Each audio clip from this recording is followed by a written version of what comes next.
Prickles solves another case, and this is the case of the water dragon. Spike was wandering through small gaps at the bottom of people's fences called a hedgehog highway. They had been made so that small animals could go from garden to garden. He was searching for things to eat when suddenly Rita Rat and her brother Roger ran quickly towards him. They were going so fast that he thought they weren't going to stop in time, so he rolled himself up into a prickly ball. They were so excited that they continued running at full speed and only just managed to leap over him at the last minute, skidded to a halt, then went back to see him. He uncurled a bit to get his head out enough to see what was happening.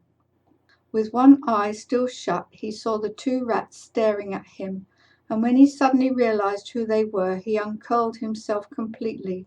"Spike! Spike! Have you heard the latest news? There's talk of a dragon emerging from the river near the town," cried Rita. "No way," said Spike. "They're only in fairy tales that my mum used to read me before I went to sleep in the morning." "Oh, so you don't believe in fairies either then?" asked Roger. "No way." "Well, why don't you and Prickles go to investigate the rumours and then let us know what really happened?"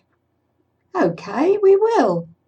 Do you know who's spreading these rumours?" "Yes, Spike. It was Linda, the little owl, who lives by the river." She had just woken up and looked out of her hole in the large old oak tree, saw a blue dragon flying around just as the sun was setting. She said that he dived into the river and disappeared under the water just by the weir. "Well, thanks. We'll go and have a look and let you know how we get on." The two rats ran off back towards the shed and disappeared underneath. Spike went back through the hedgehog highway to see if Prickles was still at home, but he was out hunting for food with the other hedgehogs, so he went to find him.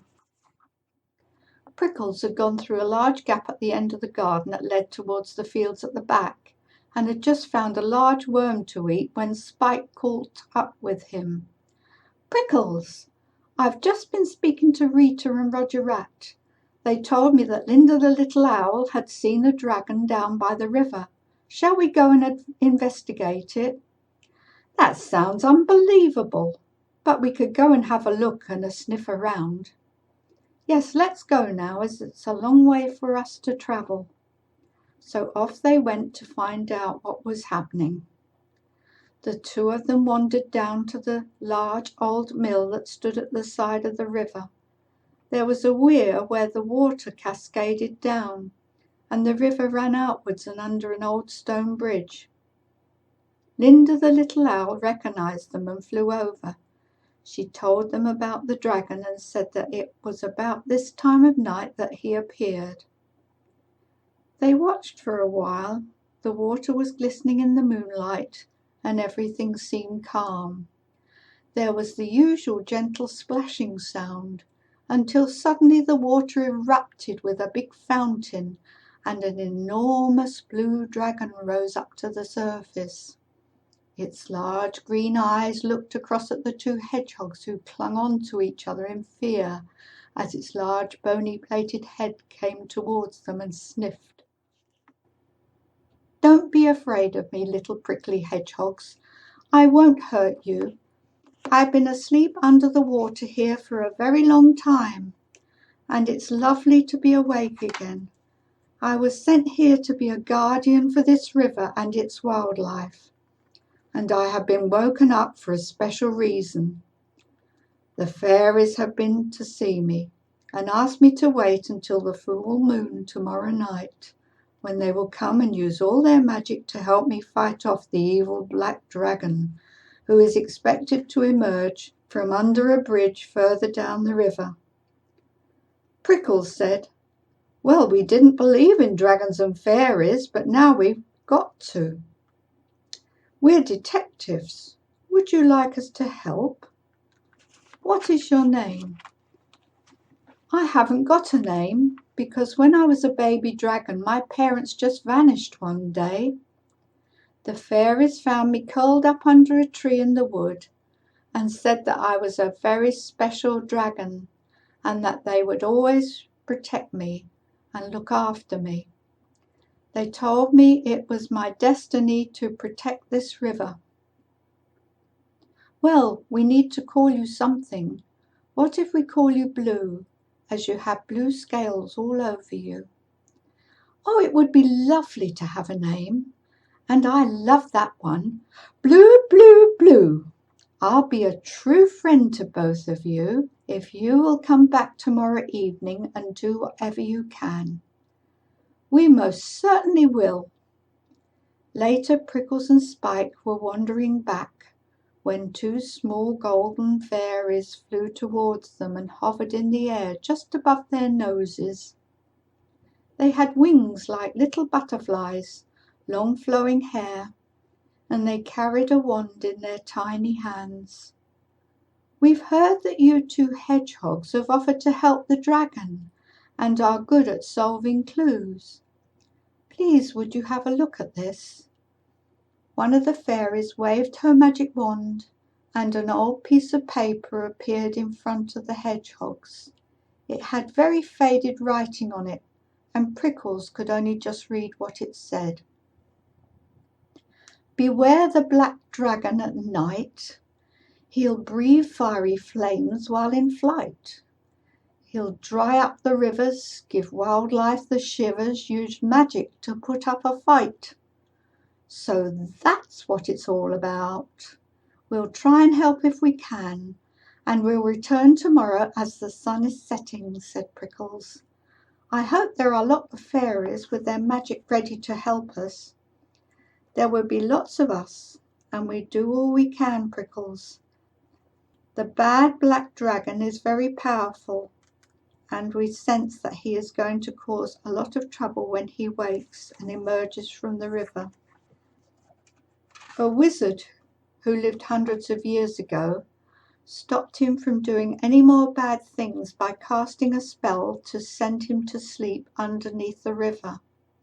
The trouble is that we've sensed the magic is wearing off and will be at its weakest tomorrow night when the moon is at its fullest and brightest. Prickles and Spike were setting off for home when suddenly a tawny owl flew across the road to meet them. I saw you two talking to the dragon and fairies. A long time ago, a member of my family kept a large book with very old writing in it, all about the past history of this place and the dragons. It had previously belonged to a wizard he had worked for. Would you like to come back with me to see it? Prickles and Spike hoped they would get some information that could help, so they followed the tawny owl back to where he lived in a very large oak tree. They couldn't climb up to where the entrance was, so the tawny owl brought the book down to them. The old brown leather cover was very dusty, and the pages were very thick and handwritten in ink. Prickles turned the pages very carefully as he read through the different things that had happened in the past. He came across a chapter all about dragons that lived on a dragon star a long way away in the dark sky, and that if for any reason they reached other worlds through bad magic, they could be changed into good dragons again by returning them home.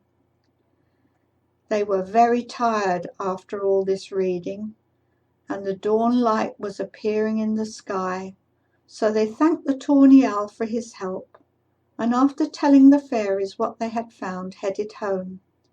They had something to eat, then slept for the rest of the day. They got up at tea time and left the hedgehog house early, as it would have taken them quite a while to reach the river. As they reached the field at the back and were wandering across the grass, Blue suddenly landed in front of them. He lowered his large scaly head, smiled showing all his large yellowy teeth, and told them to climb onto his nose, scramble up onto his neck, and hold on to the scaly crest that ran all the way down to his tail. Have you come to take us to the river? Yes, your help is needed tonight, and I wanted to get you there safely." They climbed up onto Blue's neck and held on tightly. Then he took off with a big leap into the air, and for the very first time Prickles and Spike were flying. "I can see the river, the mill, and the gardens. Wow!" said Spike very excitedly. Blue landed on the water feet first, then surfed along, flapping his wings, and glided to a halt near the bank, leaving ripples flowing outwards everywhere. He let Prickles and Spike get off onto the path by putting his head down for them. They curled up into prickly balls and rolled off him safely. He asked them to get onto a high path out of harm's way. Then Blue raised his head, sniffed, and snorted. He could smell the essence of another dragon in the air. "The time has come, he is here!" And as he said that, the black shape of a dragon flew across a rising yellow moon in the sky. Moments later there was a deafening roar, a surge of hot air above their heads, and a swish from a large black spiky tail as the black dragon flew over them all. The water in the river started to bubble and boil as the black dragon breathed fire everywhere, and large waves started to roll along and over the weir. Blue took off from the water and flew into the air to get out of the way. At that moment the black dragon made a sharp turn, and the two dragons came face to face.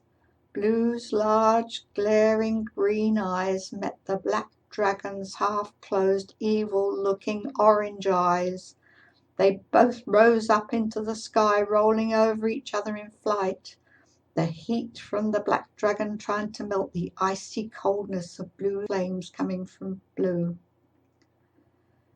Suddenly the fairies appeared in the sky, and with a magic spell they formed a large golden ring of light around the dragons.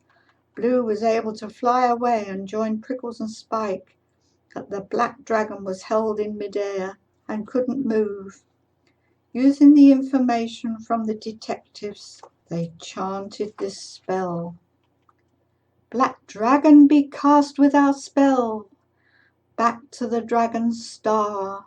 The sky is clear, so do not fear, the journey isn't far. With magic we will change your heart to good instead of bad. You'll be back in the dragon lands, of that you will be glad."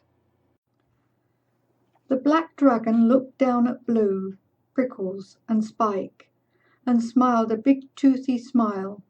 Then with a powerful whoosh, he took off upwards into the sky, leaving a sparkly trail behind him.